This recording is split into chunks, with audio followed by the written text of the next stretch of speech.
अस्सलाम वालेकुम स्टूडेंट्स। आज का हमारा टॉपिक है procedure of solution of circuit problems. Circuit problems को सॉल्व करने के लिए हमने पीछे दो रूल्स पढ़े हैं, किरचॉफ्स रूल्स।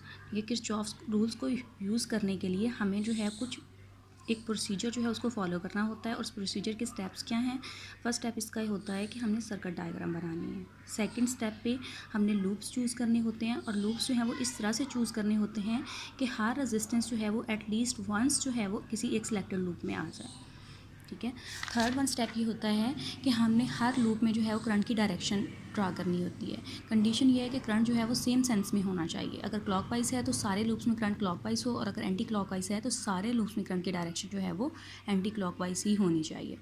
नेक्स्ट फोर्थ इसका स्टेप ये होता है कि हमने हर लूप के लिए जो है वो एक इक्वेशन ड्रा करनी होती है वोल्टेजेस के साथ।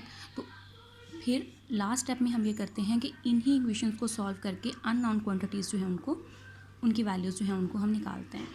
नेक्स्ट इन्हीं प्रोसीजर के जो स्टेप्स हैं उन्हीं को हम फॉलो करते हुए व्हीटस्टोन ब्रिज जो है टॉपिक पढ़ेंगे। इसमें देखें कि हम क्या कर रहे हैं। हमने 4 रजिस्टर्स अटैच किए हैं, R1, R2, R3 and R4, और उनको एक मैश की फॉर्म में जोड़ लिया है। B और D पॉइंट्स के दरमियान जो है एक गैल्वेनोमीटर अटैच है। A और C पॉइंट्स के दरमियान जो है वो स्विच और बैटरी अटैच है। जैसे ही हम स्विच क्लोज़ करेंगे तो सर्किट में करंट का फ्लो जो है वो स्टार्ट हो जाता है। हमने वो कंडीशन फाइंड आउट करनी है कि जिसमें स्विच क्लोज़ होने के बावजूद हमें गैल्वेनोमीटर जो है वो कोई करंट शो ना करे, यानी गैल्वेनोमीटर की नीडल जो है वो ज़ीरो रिफ्लेक्शन शो करवा रही हो। उसके लिए जो है हम सबसे पहले लूप्स डिसाइड करेंगे। लूप्स में फर्स्ट वन लूप क्या है? A D B A। Second step है B C D B, और थर्ड जो है लूप आएगा उसका A C D A आ जाएगा। अब इन सब में जो है हमने करंट फर्स्ट वन में आएगा I1, सेकंड में I2, थर्ड में I3, और इन करंट्स की डायरेक्शन जो है वो हम एंटी क्लॉकवाइज ले रहे हैं, लेकिन सब में करंट जो है वो एंटी क्लॉकवाइज ही है। नेक्स्ट स्टेप हम इसका ये करेंगे कि हर लूप के लिए जो है वो हम एक इक्वेशन निकाल लेंगे। ठीक है। फर्स्ट वन लूप जो है वो A D B A जो है, इसमें देखें कि जब करंट जो है पास करेगा R1 में से, ठीक है, वोल्टेज अब क्या आ जाएगी? -I1 R1। जब B से D में आएगा तो गैल्वेनोमीटर की इंटरनल रेजिस्टेंस होती है RG। करंट इसमें से दो फ्लो कर रहे हैं, I1 भी फ्लो कर रहा है और I2 भी फ्लो कर रहा है, तो ये क्या आ जाएगा? -I1 -I2 RG। ठीक है।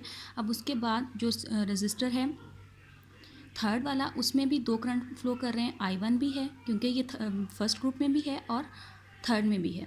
ठीक है, फर्स्ट लूप में भी है और थर्ड लूप में भी है। तो अब इसमें करंट्स कौन से आ जाएंगे? I1 -I3 R3।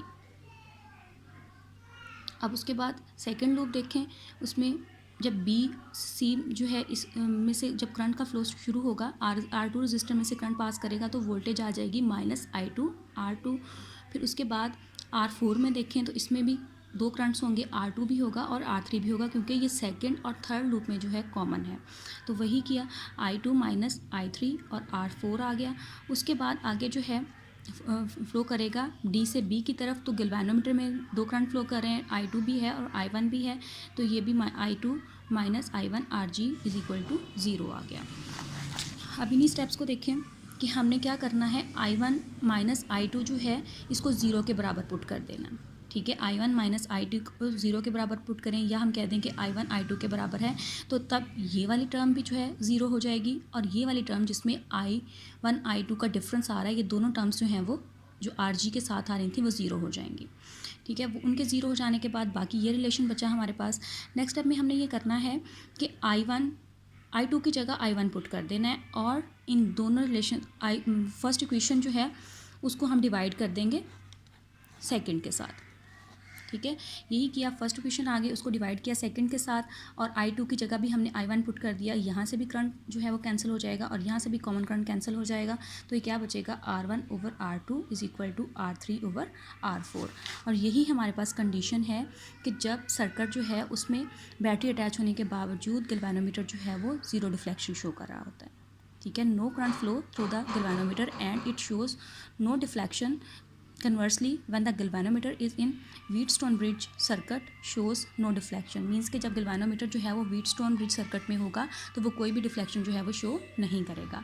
अब अगर हमारे पास तीन रजिस्टर्स R1, R2 और R3 की वैल्यूज़ जो हैं वो नॉन है और फोर्थ वन जो है वो अननॉन है, ठीक है। फिर हमने क्या करना है, इसको व्हीटस्टोन ब्रिज की फॉर्म में जोड़ना है, मीन्स के R1 R2 और R3 को इस तरह से एडजस्ट करना है कि गैल्वानोमीटर जो है वो कोई डिफ्लेक्शन शो ना करे। तो इस केस में हम R4 जो है उसकी वैल्यू को इस फार्मूला की मदद से जो है वो फाइंड आउट कर सकते हैं।